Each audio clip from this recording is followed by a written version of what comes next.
The Anderson family Christmas dinner was unfolding exactly as I'd expected, equal parts tradition and tension. Same judgmental glances, same sugar-coated barbs, same unspoken scoreboard where victories were tallied in job titles and the square footage of office space. I nudged my mother's famous roast beef around my plate, trying to fade into the tablecloth while my sister Catherine basked in the spotlight at the opposite end.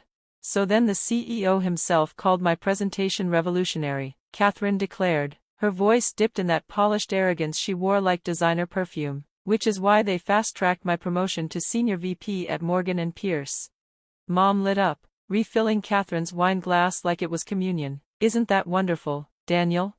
Dad nodded, beaming. Always knew you'd make it big, Katie, just like your old man.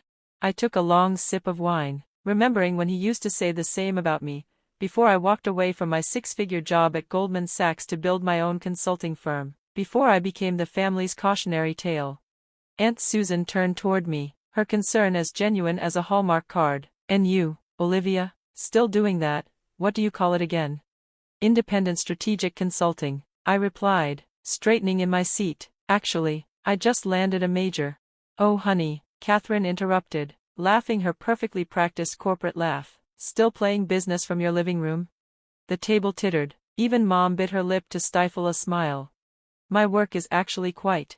Real success means working at real companies, Catherine said, slicing through my words. Like Morgan & Pierce, we're about to finalize the biggest deal in company history, a $15 billion merger. That's what actual business looks like. I felt the heat rise in my cheeks but kept my tone even. Consulting can be highly impactful. In fact, I'm currently. Remember when we were kids? Catherine turned to the table, inviting everyone in. Olivia had to do everything her own way. Her precious lemonade stand, she insisted on fresh lemons while I just used powder. I made $20. She made 5. More laughter, more side eyes and sympathetic smiles. At least she's independent, Mom offered half-heartedly. That's something, right? Dad cleared his throat. You know, Liv, I could call in a favor, get you an interview at Pierce, entry level, but still. I'm doing fine, Dad, I said, jaw tight around the word fine. If only they knew what was sitting in my inbox right now. Fine isn't the same as successful, Catherine smirked. But hey, not everyone's built for pressure. Some people are just better suited to smaller things. I thought of the confidential merger documents upstairs, of the urgent flags in my inbox from very important people at her very important firm, of what tomorrow morning would bring. More wine, anyone? Mom said a little too brightly, eager to steer us back to safer waters. Actually, I stood, folding my napkin. I've got an early meeting. Catherine's laugh trailed me to the stairs. Oh right, your pajama meeting's on Zoom. I didn't respond. Let her laugh, let them all. Tomorrow would rewrite the narrative. In my old bedroom, now a guest room with throw pillows and coastal artwork Mom had picked out the week I moved out, I opened my laptop. 3 new emails from Morgan & Pierce's legal team, 2 missed calls from their CEO. I smiled as I opened the file marked confidential. Catherine had been right about one thing, Morgan & Pierce was on the brink of its biggest deal ever, a $15 billion merger that would dominate headlines. What she didn't know was that, in their rush, her company had overlooked a critical piece of the puzzle. Me. I took another sip of wine, the cursor blinking beneath my name at the bottom of the contract. The one signature they still needed. The language in their messages had shifted from professional to panicked. Miss Anderson, your immediate attention is required. This matter is of utmost urgency. Please contact us regarding the Clayton merger. 3 months ago, I uncovered a fatal flaw in Morgan & Pierce's prized $15 billion deal. Their entire merger hinged on intellectual property rights that, thanks to a tangle of overlooked acquisitions, didn't belong to them. They belonged to my client. The kind of detail a firm like Morgan & Pierce, flush with high-priced lawyers and inflated egos, shouldn't have missed. But they had, and now, they were realizing it. My phone buzzed again. Downstairs, Catherine's voice still carried. Being SVP means I'm integral to all major decisions, she preened. I opened my laptop and clicked into the folder marked Project Phoenix, named for the mythical bird, not the city. Inside were files, emails, patent records, and legal correspondence, months of work connecting the dots, the kind of work Catherine thought she was too important to bother with. A soft knock interrupted my thoughts. Dad stepped in, balancing a slice of Mom's apple pie. "Thought you might want dessert," he said, setting it on my desk. He lingered. The room had been stripped of childhood, redecorated in pastel blues and guest room neutrals. "Liv," he began, rubbing the back of his neck, "about that position at Pierce." "Dad," I sighed. "Just, hear me out," he said quickly. "Catherine could help. Get your foot in the door. It's stable, secure, you'd have real success." "Like you did?" I asked, quietly. He flinched. We both knew the truth. He'd given 3 decades to Morgan and Pierce, only to be pushed out the moment someone younger and cheaper came along. Catherine never brought up that part when she bragged about following in his footsteps. He looked at me, defeated. "I just want what's best for you." I turned back to my screen. 3 red-flagged emails, one firm's future hanging by a thread, and a chance to change the narrative, for me, for Dad, for every person like us they'd underestimated. "I know, Dad, and tomorrow, you'll see exactly what that looks like." He left without another word.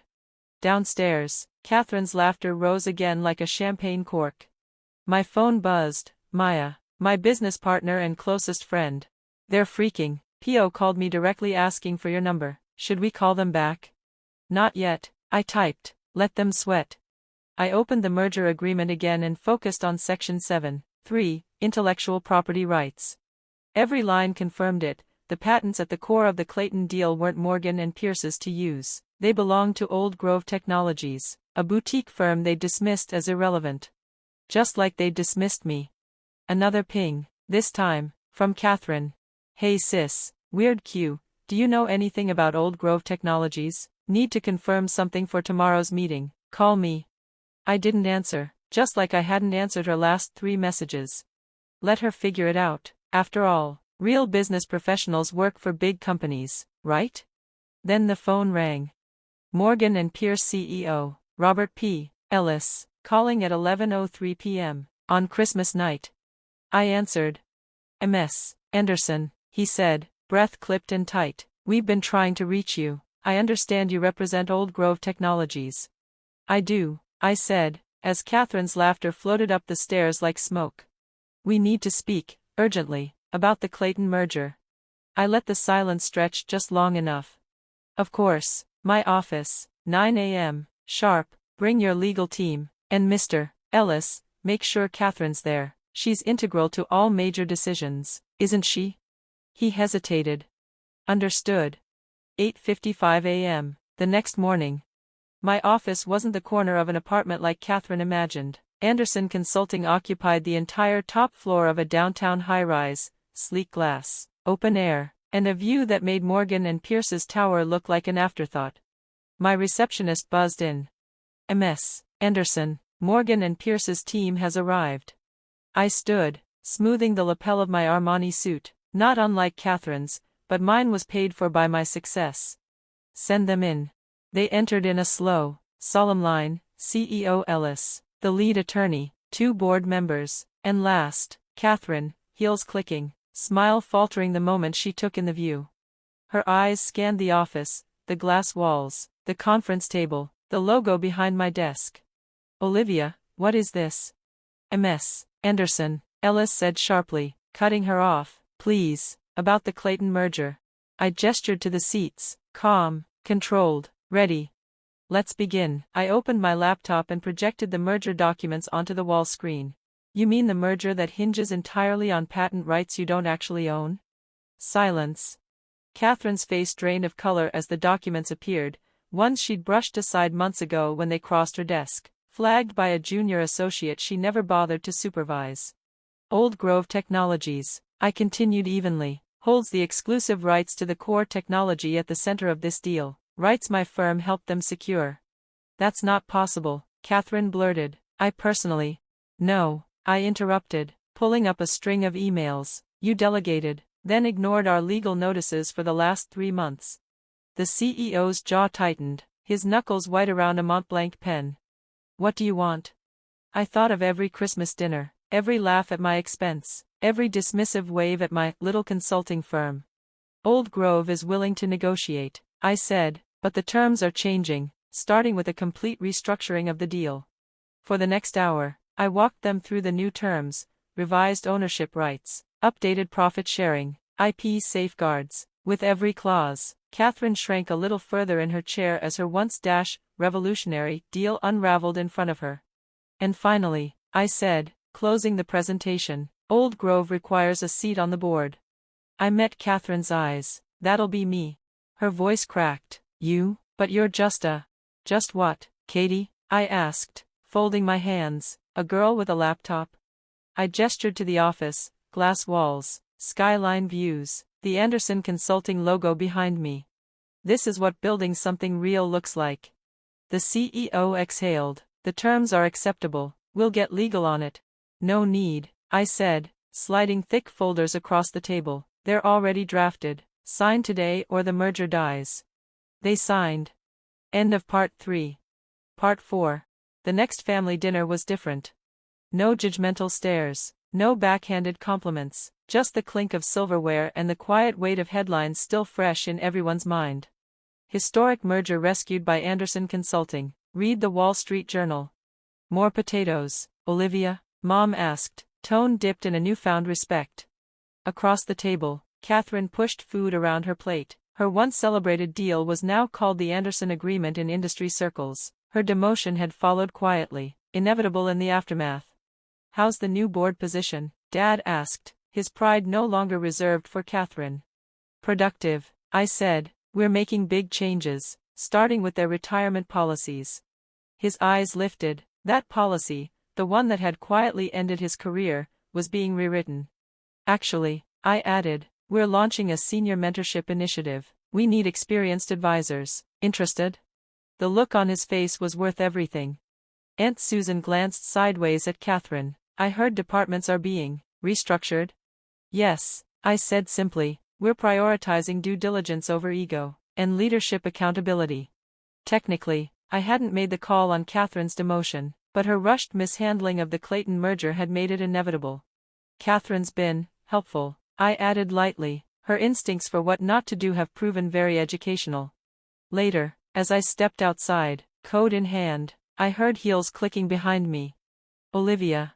I turned. Catherine stood by the car, arms folded, not defensive, just small. Why didn't you tell me? She asked. About Old Grove, about any of it. I studied her, remembering all the times she'd spoken over me at dinners, turned my work into punchlines. You never asked, I said. You were too busy talking to notice anyone else's success. She nodded slowly. I deserved that, and probably the demotion too. You did, I said, but you're smart, Catherine. Maybe now you'll do the work instead of just taking the credit. I left her standing in the driveway, the porch light behind her casting long shadows across the lawn. Driving home to my penthouse, not a laptop on a kitchen counter, not pajamas on Zoom, I watched the city skyline come into view. My phone buzzed. A message from Maya. New lead, another patent, looks like another Morgan Pierce situation. I smiled, remembering Catherine's voice from that first dinner. Real successful people work for big companies. No. Real successful people build their own. One overlooked detail at a time, one signature at a time, one empire at a time.